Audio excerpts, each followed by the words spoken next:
పలాసలోని వెంకటేశ్వర స్వామి దేవాలయంలో ఘోర తొక్కిసలాట జరిగింది. ఈ తొక్కిసలాటకు సంబంధించి మనతో స్పందించడానికి టెక్కలి నియోజకవర్గ ఇన్ఛార్జ్ పేరాడ తిలక్ ఉన్నారు. ఆయనతో మాట్లాడదాం. సార్, ఈ ప్రమాదానికి గల కారణం ఏమైంది?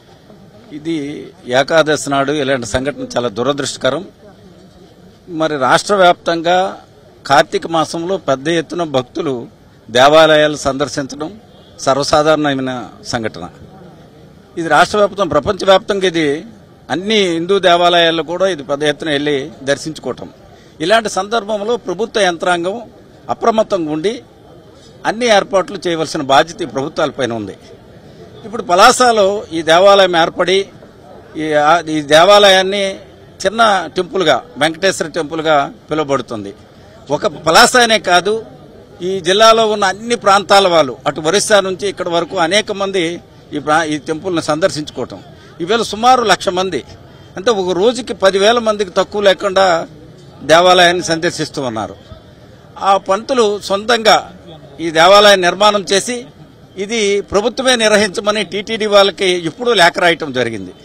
మరి ఇవన్నీ ఈ ప్రభుత్వానికి తెలుసు. కనీసం ప్రభుత్వ అధికారులు, పోలీసు కానీ, రెవెన్యూ యంత్రాంగం కానీ ఓ బాధ్యతతో ఈ ఏర్పాట్లు చేయకపోవటం అనేది చాలా దురదృష్టకరం. మేము చూస్తున్నాం ఇప్పుడు జరిగిన సంఘటన. డాక్టర్ అప్పలరాజు గారు సంఘటన జరిగి ఒక డాక్టర్గా ఇన్సిడెంట్ జరగగానే ఆ ప్రాంతానికి జరిగిన వెంటనే అక్కడికి వెళ్లి ప్రతి ఒక్కరు కూడా ఎవరైతే ఈ ఇన్సిడెంట్లో ఇబ్బందులు పడి చనిపోయి బాధపడిన కుటుంబాలకు ఒక పక్క వారదారుస్తూ, రెండో పక్క దెబ్బలు తగిలిన వాళ్ళందరికీ కూడా మానసిక స్థైర్యాన్ని ఇచ్చి హాస్పిటల్లో అడ్మిట్ చేయటం. మరి ఇక్కడ ఉన్న ఈ ప్రభుత్వ యంత్రాంగం కనీసం రెస్పాండ్ అవ్వలేదు. అందరూ చెప్పిన మాట ఒకటే, పోలీస్ అనేది సిస్టమేటిక్ గా పనిచేయకపోవడం వల్ల ఇంత పెద్ద ఎత్తున ఈ సంఘటన జరిగింది. పోలీసు ఎవరికి అడిగినా, బాధితుల్లో ఎవరికి అడిగినా సరే ఒక్క కానిస్టేబుల్ గానీ, ఒక ఎస్ఐ గానీ, ఒక హెడ్ కానిస్టేబుల్ గానీ ఆ ప్రాంతంలో లేరు అని చెప్పారు. మేము అడుగుతున్నాం, ఇలాంటి సంఘటనలు జరగడానికి రాష్ట్ర వ్యాప్తంగా అనేక సంఘటనలు, మొన్న తిరుపతిలో జరిగిన సంఘటన మనం చూసాం, తొక్కిసలాట వల్లే జరిగింది. ఈవేళ కూడా అది తొక్కిసలాట వల్లే జరిగింది. ఇలాంటి సంఘటన జరిగితే మీకు బాధ్యత లేకపోవడం మిమ్మల్ని ఏమనుకోవాలా? ఈ ప్రభుత్వంతో ఈ హత్యలని మేము భావిస్తున్నాం. చంద్రబాబు నాయుడు నిర్లక్ష్య ధోరణికి ఇది పరాకాష్ట. ఇది ప్రభుత్వ హత్యలివి. దీన్ని ఈ ప్రభుత్వము వాళ్ళకి జరిగే నష్టాన్ని ఎవరూ పూడ్చలేనిది, బాధతో చెప్పే మాట ఇది. అందుకు ఆ కుటుంబాలకు గానీ, ఆ పిల్లలకు గానీ రాష్ట్ర ప్రభుత్వం కనీసం 50 లక్షలు తక్కువ లేకుండా కాంపన్సేషన్ ఇవ్వమని చెప్పి ఈ ప్రభుత్వాన్ని డిమాండ్ చేస్తూ, మరి మా నాయకుడు జగన్మోహన్ రెడ్డి గారు ఈరోజు వెంటనే జిల్లా పార్టీ అధ్యక్షులు ధర్మాన కృష్ణదాస్ గారిని సంఘటన స్థలానికి వెళ్లి మీరు అక్కడ కలవండి, అక్కడ వాళ్ళందరికీ భరోసా కల్పించండి, మన పార్టీ తరఫున సహాయ చర్యలు ఏర్పాట్లు చేయమని చెప్పి ఆదేశించడం. వెంటనే జిల్లా హెడ్ క్వార్టర్ శ్రీకాకుళం ఇక్కడికి 100 కిలోమీటర్ల దూరంలో ఉన్న కృష్ణదాస్ గారు అక్కడికి రావటం. మరి రేపు జగన్మోహన్ రెడ్డి గారు కూడా ఈ స్థితిగతులను కలిసే కార్యక్రమానికి ఆలోచన చేయమని కూడా మేము కోరుతున్నాం.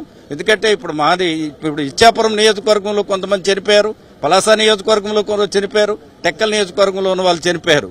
కనుక వీళ్ళందరికీ ఆయన కూడా వచ్చే ఏర్పాటు జరగాలని మేము కోరుకుంటూ, మరి వాళ్ళందరికీ కూడా ఈ పార్టీ తరఫున సహాయ చర్యలు జరుగుతాయని ఆ కుటుంబానికి మేము తెలియజేసుకుంటున్నాం. తొక్కిసలాట జరిగిన చాలాసేపటికి ఇంకా ఎవరో అధికారులు కానీ ఎవరు స్పందించకపోవడం వల్ల మరింత మృతుల సంఖ్యలో పెరిగాయని చెప్తున్నారు. దీనికి సంబంధించి ఏమంటారు? అంటే జరిగిన వెంటనే 9 మంది చనిపోయారు, ఇంకా చాలా మందికి తీవ్రమైన గాయాలు తగిలిన్నాయి. ఇప్పుడు వెళ్లి చూస్తే ఎవరు ఏ టైంలో ఎంతమంది చనిపోతారో తెలియని పరిస్థితి కనిపిస్తుంది. అందుకు సంఖ్య పెరిగే అవకాశం ఉంది. దానికి ఇప్పుడే దేవాదాయ శాఖ మంత్రి గారు దాన్ని ప్రెస్ మీట్ పెట్టి ఇది ప్రైవేట్ టెంపుల్ అని చెప్పి అనౌన్స్ చేయటం, అంటే వాళ్ళు తప్పించుకునే మాటలు చెప్తున్నారు తప్ప ఇది బాధ్యత గల మాటలు కాదు ఇది. అందుకు దేవాదాయ శాఖ మంత్రి, నువ్వు ఏ రాష్ట్రంలో ఎక్కడ ఏ దేవాలయంలో సంఘటన జరిగినా మంత్రి పదవిని బట్టి మీరు ఆశపడి కాలుకు పట్టుకుని లాక్కుని కూర్చోయన్నావు తప్ప ఈ సంఘటనకి నైతిక బాధ్యత వహించి తప్పుకోవాల్సిన బాధ్యత నువ్వు మంత్రివు. ఇలాంటి సంఘటన జరిగితే నువ్వు ఇది ప్రైవేట్ దేవాలయం చెప్పడం అనేది దురదృష్టకరం.